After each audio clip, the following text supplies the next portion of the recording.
السلام علیکم۔ ہم آکسفورڈ اردو سلسلہ کی پہلی جماعت کی کتاب بلبل کا ایک سبق دیکھنے جا رہے ہیں۔ میں آپ کو اچھا سا پڑھ کے سناؤں گا اور پھر آپ لوگ بھی مجھے ویسے ہی پڑھ کے سنائیے گا۔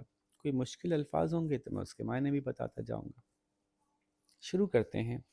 10 لاکھ گنتی گنتے ہیں نا، تو اس میں ہم جیسے کہتے ہیں انگلش میں units, once, tennis, thousands, 10,000s، اسی طرح سے اردو میں گنتی ایسے گنتے ہیں: اکائی، دہائی، سینکڑا، ہزار، 10,000، لاکھ۔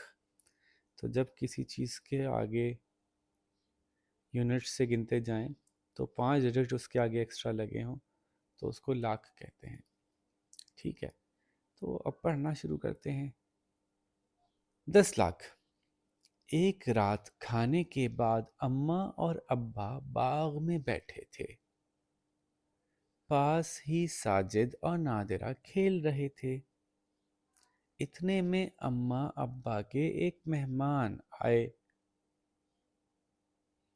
یہاں پہ اماں ابا ملا کے پڑھیں گے۔ اتنے میں اماں ابا کے ایک مہمان آئے، ایسے نہیں پڑھیں گے اتنے میں اماں ابا کے ایک مہمان آئے۔ اگر یہاں پاز دے دیں گے تو غلط ہو جائے گا۔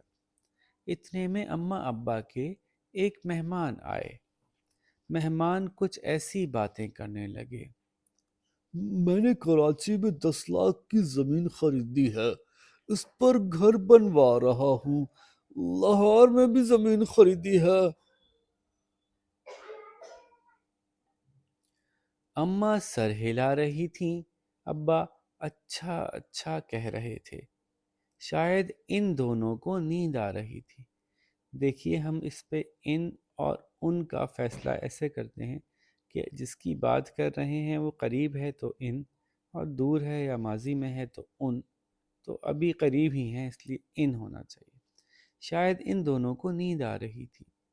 نادرہ کبھی مہمان کی باتیں سنتی اور کبھی آسمان کو دیکھتی۔ اسے آسمان پر ستارے دیکھنا بہت اچھا لگتا تھا۔ ہاں، ساجد بہت غور سے باتیں سن رہا تھا۔ ہر طرح کی باتوں میں ہر ایک کو دلچسپی نہیں ہوتی نا، کسی طرح کی باتوں میں کسی کو دلچسپی ہوتی ہے، تو ان کے جو خرید و فروخت کی باتیں تھیں ساجد کو بہت مزے کی لگ رہی ہوں گی۔ مہمان جانے لگے، اماں ابا بھی ان کے ساتھ اٹھ گئے۔ ساجد نے نادرہ سے پوچھا: نادرہ، 10 لاکھ روپے تو بہت ہوتے ہیں نا؟ ہاں، بہت زیادہ، نادرہ نے جواب دیا۔ ساجد بولا: اگر میرے پاس 10 لاکھ روپے ہوتے تو میں ایک بڑا سا پارک خریدتا۔ نادرہ نے پوچھا: مگر بھائی 10 لاکھ کہاں سے لاؤ گے؟ ساجد کہنے لگا: چلو قلفی بنا کر بیچیں، فریج میں قلفیاں جما لیں گے، پھر گھر کے باہر دکان لگا کر ان کو بیچیں گے۔ نادرہ کچھ سوچ کر بولی: نہیں بھائی، بہت قلفیاں بنانی پڑیں گی، فریج میں جگہ بھی نہیں ہوگی۔ میں بتاؤں، لوگ زمین خریدتے ہیں، کیوں نہ ہم آسمان کے ٹکڑے خرید لیں؟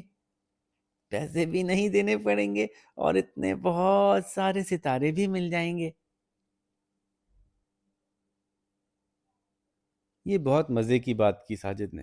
یہ بات سن کے بڑا مزہ آیا بھائی۔ پھر ساجد نے پوچھا: چاند میں لے لوں؟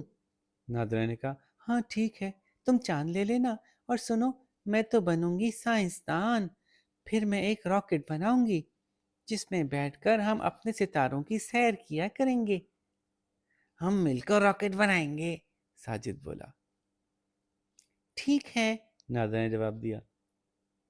پھر ہم ایسے ستاروں پر جائیں گے جہاں اڑنے والے انسان رہتے ہوں، ساجد بولا۔ یا چلنے پھرنے والے درخت ہوں جو بول بھی سکتے ہوں، نادرہ نے کہا۔ یا شاید کوئی ایسا ستارہ ہو جہاں سب لوگ سمندر کے نیچے رہتے ہوں، ساجد تالی بجا کر بولا۔ آہا، کتنا مزہ آئے گا، ہم کسی کو نہیں بتائیں گے کہ ہم نے آسمان خریدا ہے۔ بچوں کی یہ باتیں کتنی مزے کی لگتی ہیں، آپ لوگ بھی ایسی باتیں کرتے ہیں؟ چلیے اب آپ مجھے اچھا سے پڑھ کے سنائیے، اور تب تک میں اگلی ویڈیو بناتا ہوں۔ اللہ حافظ۔